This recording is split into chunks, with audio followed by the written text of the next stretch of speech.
The new Palworld update is full of changes that the devs have told us about, like the introduction of raid bosses, changes to pals, UI changes, base quality of life improvements, and a whole lot more. But there are also some hidden things in the update, and there are some best practices that I want to talk about today with regards to making sure you don't completely get your base wiped out by some of the new stuff they've added. So we're going to cover all of that in today's video. If you're keen to see more content like this in future, then make sure to hit subscribe before we begin here, and we can get started. The biggest content addition of this update is the first ever raid boss, Belenoir. In short, you can summon this boss with slabs, a new material, at the new summoning altar, which is unlocked with 3 ancient tech points. Raid boss pals summoned by slabs are very powerful and cannot be captured, but after defeating a raid boss, they have a chance to drop pal eggs, which can hatch raid boss pals. There's 3 different versions of the new raid boss you can spawn, each being more difficult than the previous. Belenoir is actually the lowest tier,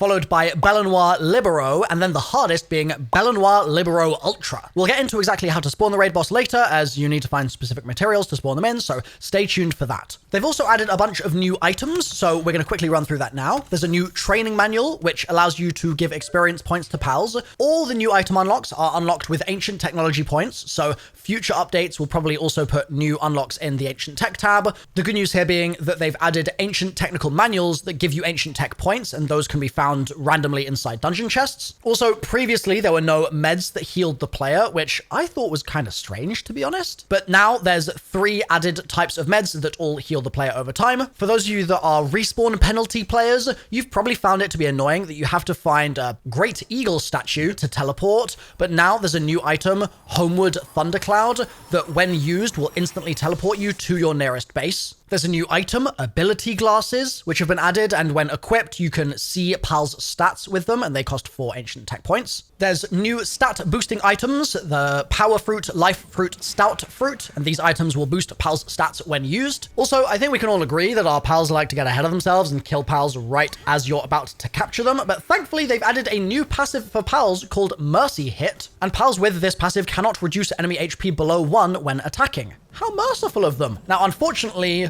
all viewers watching this video do not have the Mercy Hit passive, and as such, if they click the like button, they will kill it. So I am desperately requesting that none of you like this video, for there will be dire consequences. Also, the new Ring of Mercy takes up an accessory slot in your inventory, and if you're like me, I typically have both thermal and heat-resistant undershirts equipped in there, but now they've added new weather-resistant armor called Multi-Climate Undershirt, which protects you against both heat and cold with just 1 slot. And as a bonus here, you can purchase both the ring and the undershirt from the trader up in the northeast for 30,000 gold each. Also, if you like to incubate your eggs on the normal game settings, you know all about needing the right environment for your eggs to hatch quickly, and you can probably relate with the fact that it can be tricky to get that right. However, there's no need to manage that anymore because there's a new building called the Electric Egg Incubator that consumes electricity to automatically adjust the temperature to be optimal for each egg it incubates. Finally, for this section, I have a breeding brood base, a production base, and an ore farm base. I hate having to manage these 3 bases though, because it's just a pain in the butt. But luckily they've added a new best building, in my opinion, called the ore mining site. And this mining site allows you to produce ores from your base, just like the stone mining site, but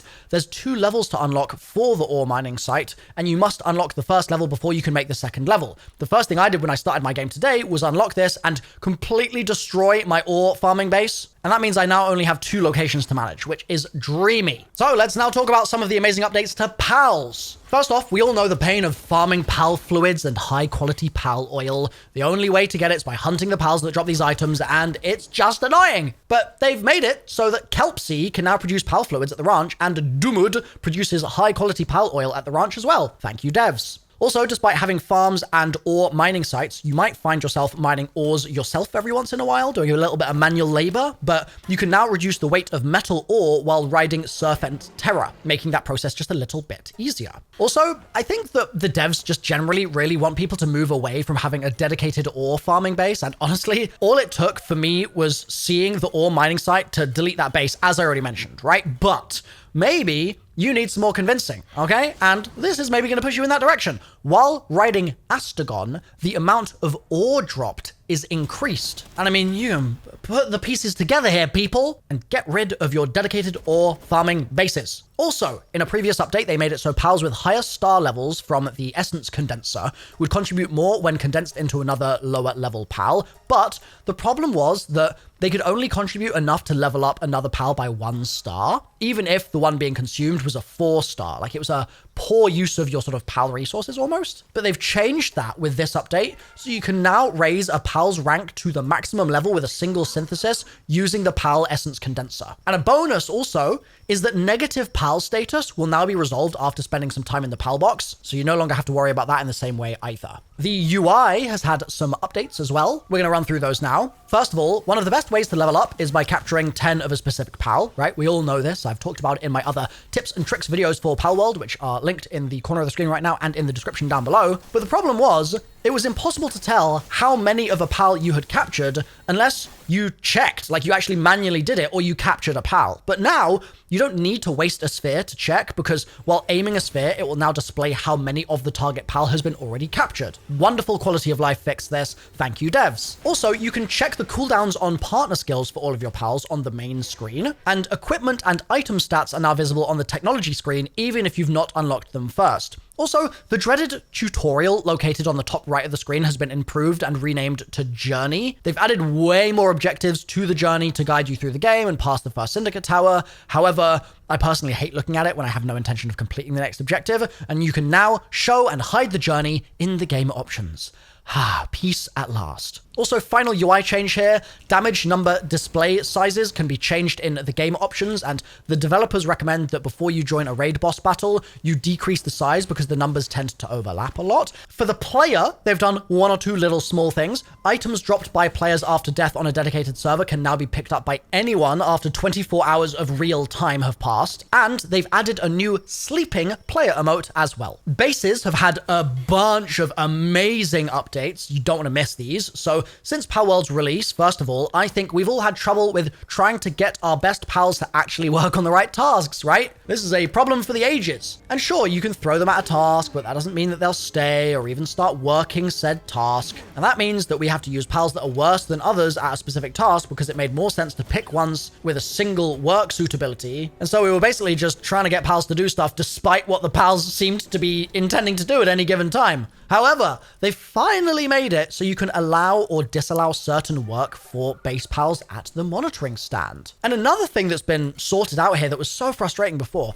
your pals would drop items in the closest chest to them with 0 regard as to what was actually in the chest. But now, rejoice, chest filters have been added so you can select item types to allow or disallow inside chests. Also, previously, the only one that could move crafted items was the player, right? Your pals couldn't do that. Absolutely useless, and they'd refuse to go and transport anything crafted. But with this update, crafted items can now be transported from crafting facilities by selecting Allow Transport when crafting.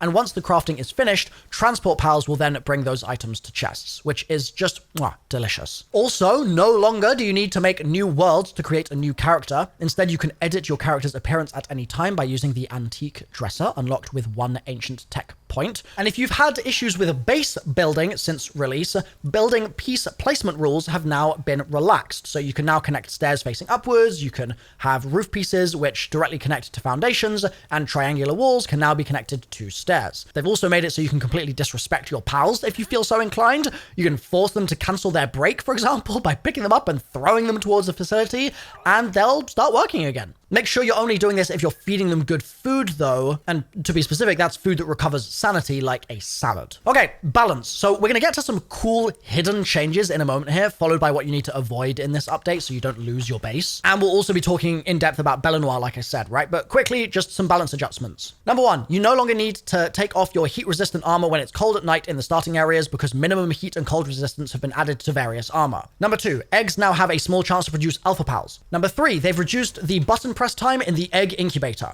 Number 4, they've changed the pattern for Yormuntide Ignis to something more unique. Number 5, they've added legendary blueprints for some firearms, dropped from specific enemies. Number 6, they've corrected the selling price of diamonds. Number 7, in single player, it's no longer possible to select the initial spawn point for multiplayer. Number 8, flying and floating pals are now immune to falling damage. Number 9, they've blocked the back of the starting area with rocks to prevent players from getting lost or stuck. Number 10, the increased attack power multiplier of partner skills that increase the player's attack power while riding. Yep, a mouthful. example, that's been uniformly reduced from 2 to 1.2. And finally, they've made more shop price adjustments, and I'm unsure exactly what those are. So leave a comment if you discover any nerfs or buffs to shop prices. Now, I know you want to hear some of those hidden changes and more about Belenoir, so I'm just going to very quickly on screen recap a bunch of bug fixes, other stuff, dedicated server changes, cheat prevention, soundtrack stuff, all of that stuff. It's on screen right now if you want to take a peek. But I know what you're here for, so we're going to move on very swiftly to the hidden stuff. So first of all, egg incubators are now broken. So you are going to need to replace them before you can hatch eggs in them.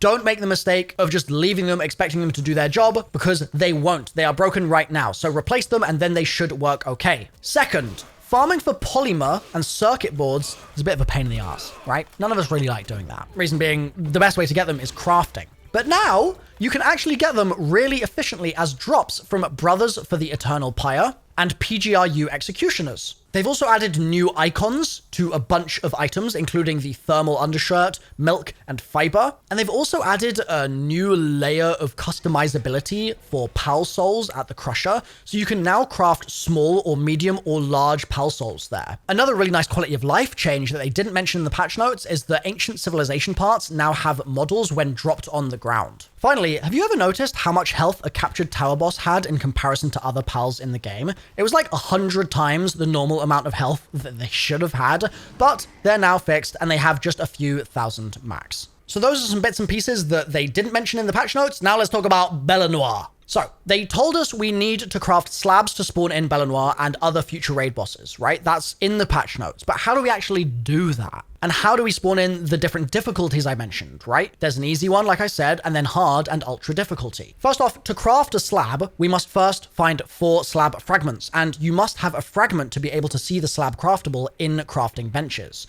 So to spawn in Belenoir and Belenoir Libero, you need to find different types of fragments. If we start with the basic Belenoir, loot low-level dungeon boss chests, the ones that are around level 10-ish, and that should get you those base level fragments. If you want to go for Belenoir Libero, those fragments are found in high level dungeon boss chests, aka level 40 plus dungeons, and some of those higher level dungeons can be found in the snow or ice area if you're not sure where to look. However, that's not the only way to go about it. Additionally, you can also find fragments in sanctuary chests as well. Now those were just the easy and medium difficulties, right? To spawn in Belenoir Libero Ultra, the max difficulty, you actually have to defeat the non-ultra version of Belenoir Libero. And you might have noticed that some of the new items require Ancient Civilization cores to craft, and those are acquired by beating raids. So that's kind of the steps and the order and the combination of things that you need to do in order to get to that max difficulty, max strength Belenoir. But be careful, right? Because it's very easy to get carried away with this sort of thing. And there's something that you absolutely need to avoid when fighting this raid boss, or you could lose your entire base. Like, this could suck. So you'll see here, the game tells you to spawn the boss at your base. But when you're doing this for the first time, you won't necessarily realize that if you actually do this, if you follow what the game is indicating for you to do here, you'll completely level your base because of how intense that fight is. And so instead, I would actually change course a little here and make a new base location with nothing besides a PAL box and save your primary base from certain destruction. But even then, if your PAL box gets destroyed during the raid, you will fail. So be careful out there. You're going to want to make sure that you pay extra close attention when you're doing this.